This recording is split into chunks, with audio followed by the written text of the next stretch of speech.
In the future, the United States is ruled by an authoritarian media organization called Network. Most of the population is poor and has no access to healthcare, so the network keeps them distracted with violent game shows. The most popular one is The Running Man, where players must survive 30 days without getting killed by the network's hunters or ordinary citizens. The big prize is a $1 but to this day nobody has made it to the end. Ben is a blue-collar worker who recently lost his job. Since he was involved in union activism, he was blacklisted too and now nobody will hire him. His daughter Kathy is sick and Ben desperately needs money to buy medicine. At home, Sheila comes late for work and announces she'll take another shift at the bar to get more money, but Ben doesn't think it's fair for her to work so much surrounded by creeps. He announces that he'll bring the money home by participating in a game show, although Sheila doesn't like it because players always get severely hurt. Ben swears he'll be fine because he'll do one of the commerce shows. After crossing his humble neighborhood, Ben reaches the fence around the upper-class area. He tells the guards that he's here for the network tryouts and they let him pass. After station, there's a long line of poor people hoping to be chosen.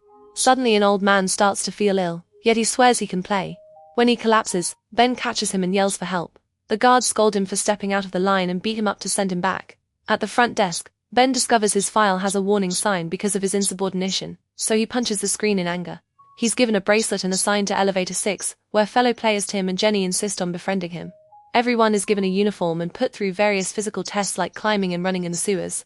Ben always helps Tim survive these trials and during their break, a guard comes to punish him. However, Ben fearlessly blocks his attack. Then the contestants are put through psychological tests like word association and Rorschach images. Ben always answers with sarcasm and an attitude, so the psychologist concludes he's the angriest player they've ever had. All the people who make it to the final round are given colored jumpsuits according to the game show they were chosen for. Ben, Tim, and Jenny get red jumpsuits with targets on their backs, meaning they're joining the Running Man. Next, Ben meets producer Dan and tells him he wants to do a different game. Dan gives him a $1,000 bonus to try to change his mind and reminds him that the other shows don't make more than that. In Running Man, he makes money for every day he survives. Since he's blacklisted, it's the only job you'll ever have. Thinking about his family, Ben decides to sign the contract. Then Ben meets an agent from the Family Alliance. As part of the contract, the network provides Ben's family with security. They'll be taken to a safe house and get a fake name. Ben wants to visit them before the game starts, but he's only allowed one last call. Ben tells Sheila that he's doing Running Man but swears he'll win. That night Ben is forced to stay in a private luxury room. The agent brings him an envelope from Sheila, which has a family picturing Kathy's sock as a good luck charm. The next morning Ben is given a running band. This bracelet will show him his remaining time and how money he's made so far. The show begins and host Bobby calls Ben to the stage. Bobby starts lying to the crowd, saying that Ben used to work for the Defense Network security but got caught selling top-secret information. There's even fake footage played on the screen. Ben tries to deny it but Bobby ignores him, because the world believes the Running Man is a chance to punish criminals and they don't know that players are actually desperate people. Civilians even get paid if they report players' locations to the network. When Bobby asks Ben for his last words, Ben insults him in the audience, and promises to survive to burn this building down. After all the players are introduced, Bobby goes over the rules. They're given $1,000 in advance and a 12-hour head start. The 5 hunters will go out the next morning.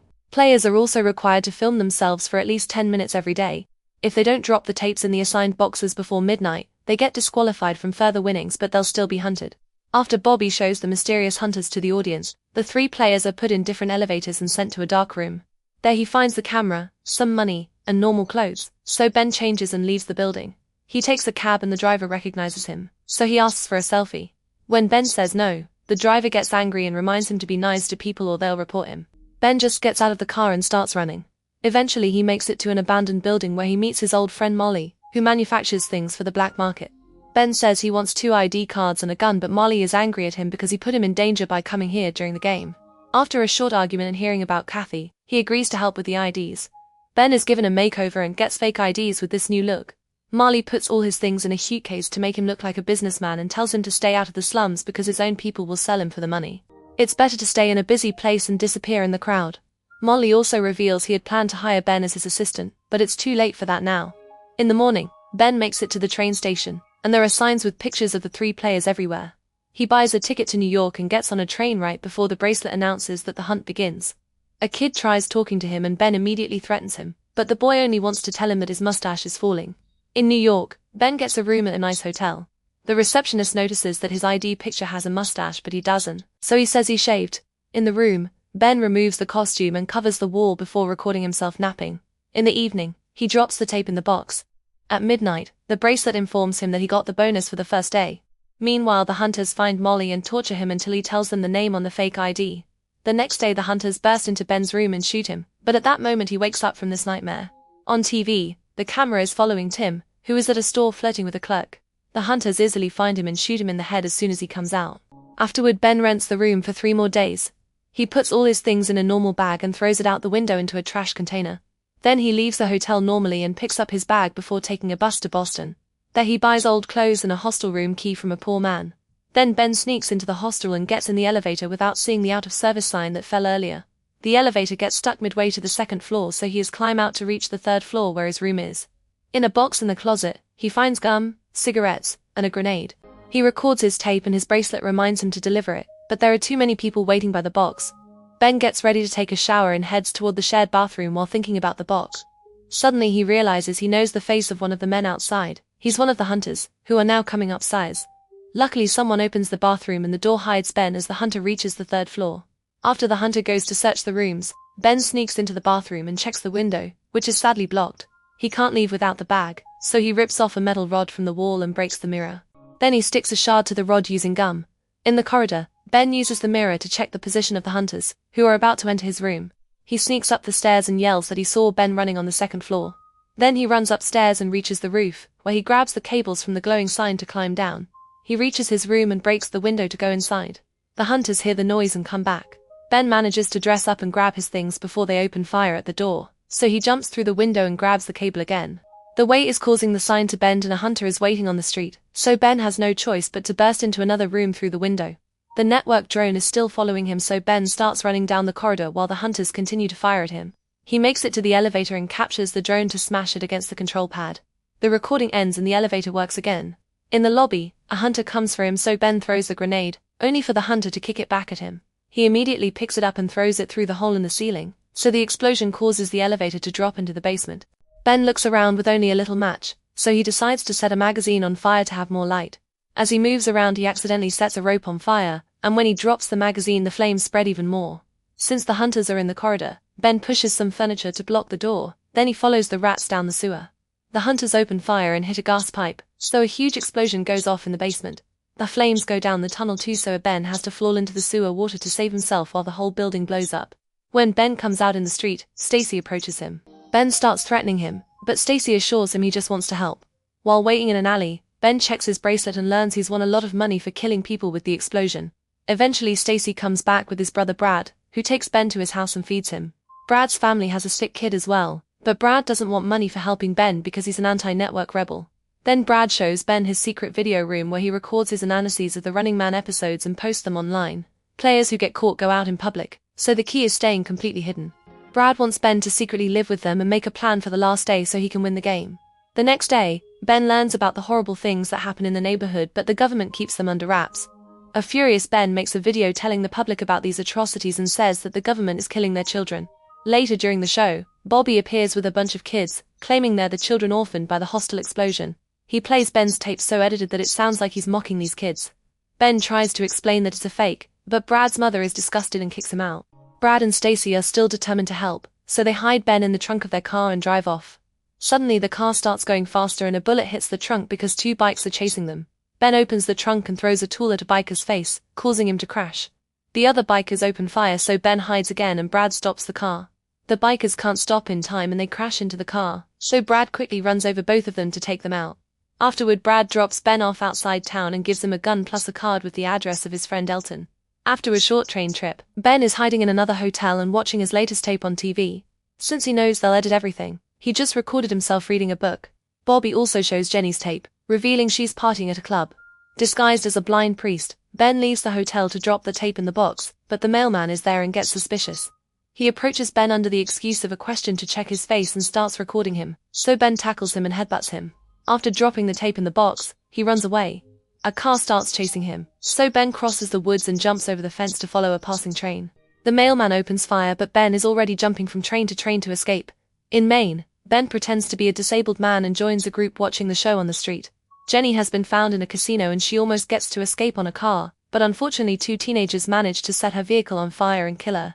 Moments later, Ben finally meets Elton. He lives with his mom, but he swears she isn't mentally well so they can ignore her. Elton takes Ben to his secret room where he prints an anti-network newsletter. His dad was a cop, but he was killed by his co-workers when he spoke against the system. So since then Elton has been a rebel. He also explains that street lamps across the whole country have scanners that can identify strands of DNA, thus Ben should hide underground. His father built a bunker during the Cold War, so Elton wants Ben to hide there to win. Then he'll print his rebellious newsletter with Ben's face to trigger a revolution. Ben spends the night in a hidden room and records his tape. In the morning he tries to deliver, only to be seen by Elton's mother. She immediately recognizes him and tries to raise the community alarm, so Elton stops her. However, he realizes he could avenge his father, so he alerts the cops anyway.